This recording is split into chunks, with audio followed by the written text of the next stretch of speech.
Completing the Shelf, a nerd review podcast which covers anything that I'm passionate about. Because that's what it means to be a nerd, to be really intensely passionate about some specific subject. Now today I'm going solo and sharing a new way to talk about media.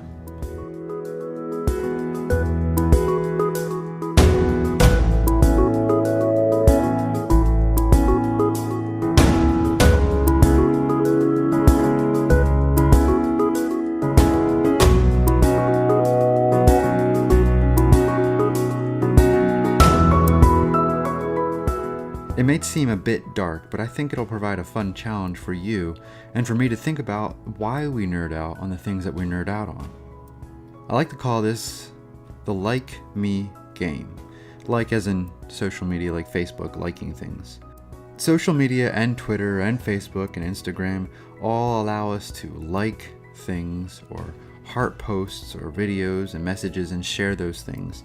And the things that we like or approve of, these things represent us in some way. They represent what we value. They represent who we are and who we aren't. And they basically, if you look at a compilation of everyone's likes and shares and retweets and hearts, you're gonna get a sense of who this person is and what they're all about. So I was thinking, like, what if you and I had to select a list of 6 items that would be left behind, and these items would be from one of your favorite fandoms, something you nerd out about. And these things would be left behind. This list of 6 will be left behind after you pass on. And these 6 items should represent who you are in some way. They are your legacy, or they defined who you are for those that, are left behind. So yeah, maybe a dark idea, but a fun thing to think about. Oh, this is something I'm passionate about. What are the 6 things that I can tell people to watch and they'll know me from that? This really impacted me in some way. It represents me in some way. And so I want to do this with Star Trek. I was born and raised a Trekkie, and I thought it would be a fun challenge to sift through the 700 plus Trek stories to find the 6 that could help define me and who I am in some way. You could do this with movies or other shows, sports teams, books, albums, poetry, and so on. But I'd love, after this, for you to take part in the game. Share the 6 items from your nerdy fandom that define you in some way. I think it's going to be an interesting way to look at who people are and how media impacts them and represents them. So the key is that these 6 things should reveal you as much as possible to the reader of the list. So let's see how this goes. Here's my Like Me identity game for the Star Trek franchise.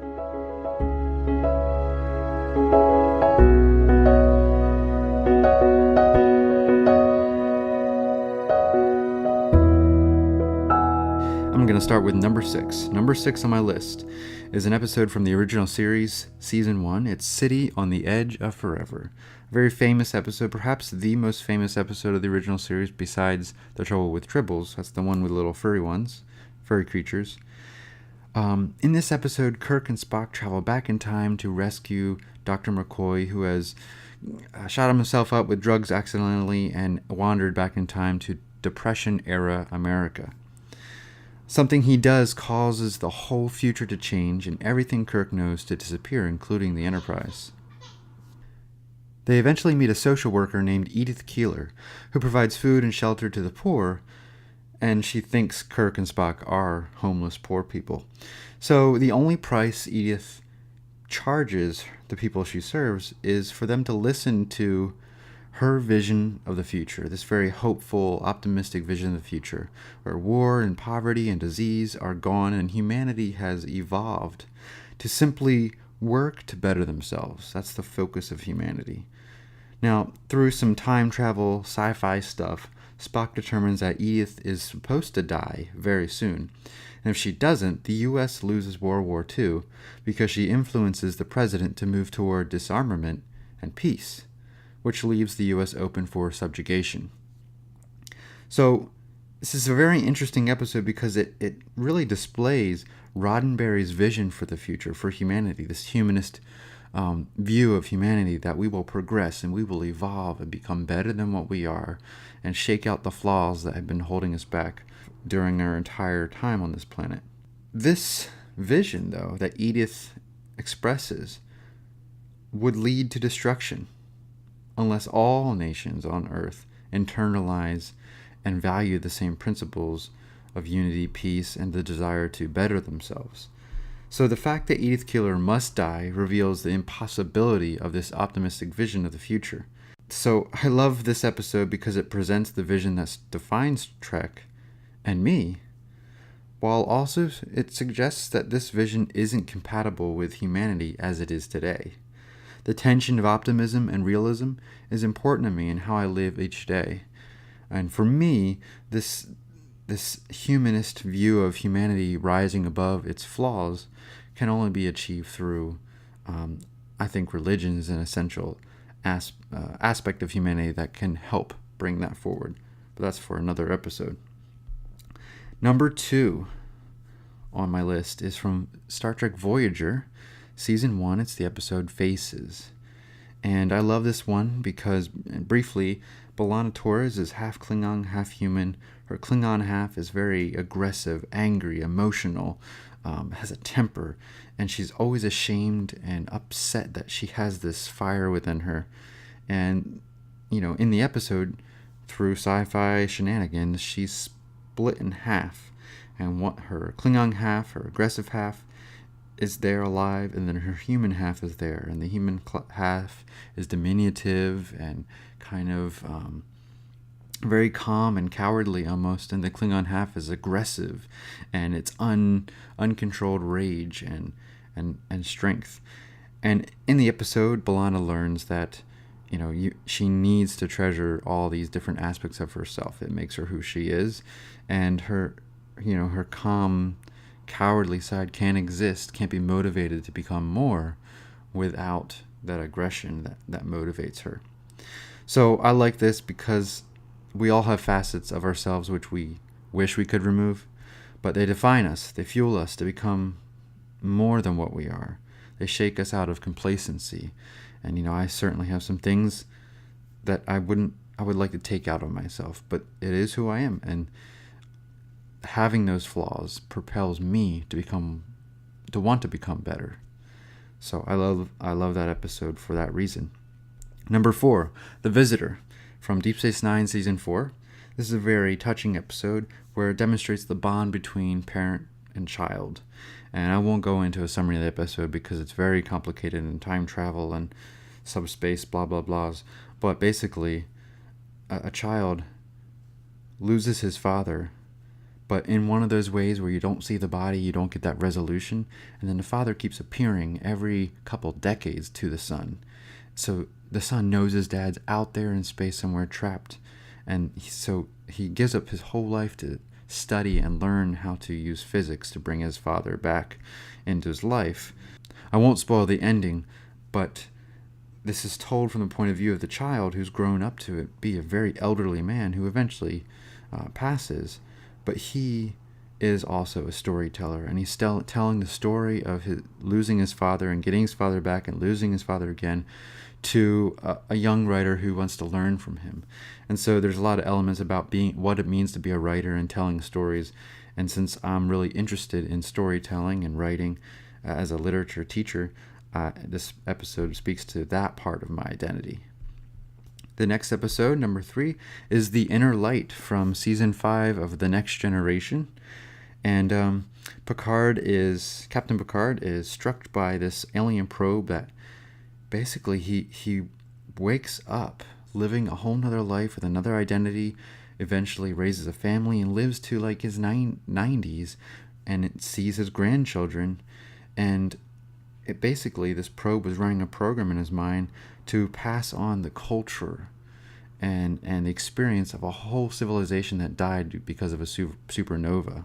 But what is touching about this episode is how important it is to seize the day. In Picard's other life that he imagines, the whole culture knows they're going to die. They know their son's dying and their planet's going to die, but they seize each day. They don't face struggle without facing it with dignity, and they place family relationships above all else. So I like the two messages, seize the day and family is precious.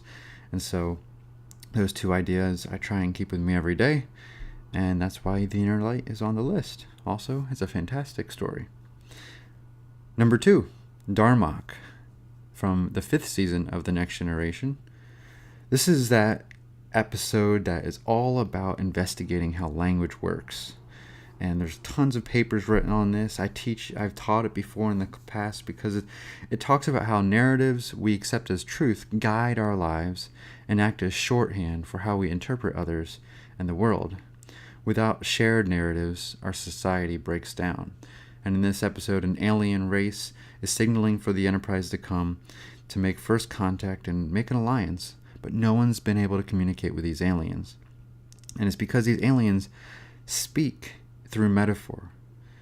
For example, the example in the episode from our literature would be they would express love or romance, the idea of love and romance, by saying Juliet on her balcony. And if you don't know the story of Juliet and what she's doing on her balcony, that wouldn't have any meaning to us. And so the whole episode is the human characters trying to learn the narrative that these aliens are using as metaphors to express their ideas. So it's a really cool speculative episode on how language functions. And it really reminds me of the movie that's recently come out, Arrival, although Arrival does this idea even better. But yeah, because I'm a literature teacher, I love language, I love writing, I love reading. I think this is a fascinating one, and it brings the Epic of Gilgamesh into pop culture, which is a really cool thing too. And number 1, the last one on my list, it's Far Beyond the Stars from the 6th season of Deep Space Nine. In this one, Captain Sisko has a vision, and basically a dream, where he's in the 1950s, 60s America, and he's Benny Russell, a black sci-fi writer, and he's writing the show Deep Space Nine, he's writing about Star Trek, but people won't publish it because it's about a colored captain, a black man, being a captain on a space station. This is just not a conceivable idea at the time. And so this story is about Benny's struggle to use narratives to express his yearnings and envision a better world. He gets lost in that story. He eventually starts hallucinating, and he can't tell between, whether his story is real or if his life is real. And even us, the viewers, start questioning, is this whole Star Trek thing just made up by him? This leads to him to have a breakdown, but his final speech about ideas being immortal, that you can't kill an idea, it's ancient knowledge, it's very powerful. Stories, if written well, are as real as reality because they present the realities of the human condition. And again, as a writer, as a reader, as a person that loves thinking and learning about myself, I think this story had a lot to say about not just prejudices, but also what it means to be a human. I think it means to tell stories. So those are my 6 episodes from the Star Trek franchise that I would leave behind, that I think would define me in some way, at least the important parts of me. I'm pretty religious, Christian, but Star Trek doesn't deal with religion too much, so there's not an episode there. But I think these do a good job of representing who I am. So hopefully this was fun to think through. Like I said, I'd love to read or hear your lists. So send them to completingtheshelf@gmail.com or drop them in the comments below. Or better yet, you could record your own like me list and send me the audio, and I'll include it in an upcoming video. I'd love to do that for you. Remember, my list drew from Star Trek, but yours can draw from any of your passions. Hopefully, you'll check out these episodes and add them to your shelf because they're pretty great shows. So I end each week or each episode with a weekly recommend. And this week I've been watching Better Call Saul. And it's in the 3rd season now, and the 3rd episode was the last episode that I've watched at the time of recording. Great show. I recommend it to anyone who loved Breaking Bad, or to anyone who loves character-driven dramas that also have comedic elements. It's heavy, but it also balances out with the comedy. But the acting, the writing, the direction, the settings are just top-notch and cinematic. So if you really want something to dive in that takes its time and is high quality, I suggest Better Call Saul. Alright, remember you can email us at completingtheshelf@gmail.com. You can follow me on Twitter at shelfnerds, and I would love to hear from you and about what in your fandom would represent you the best.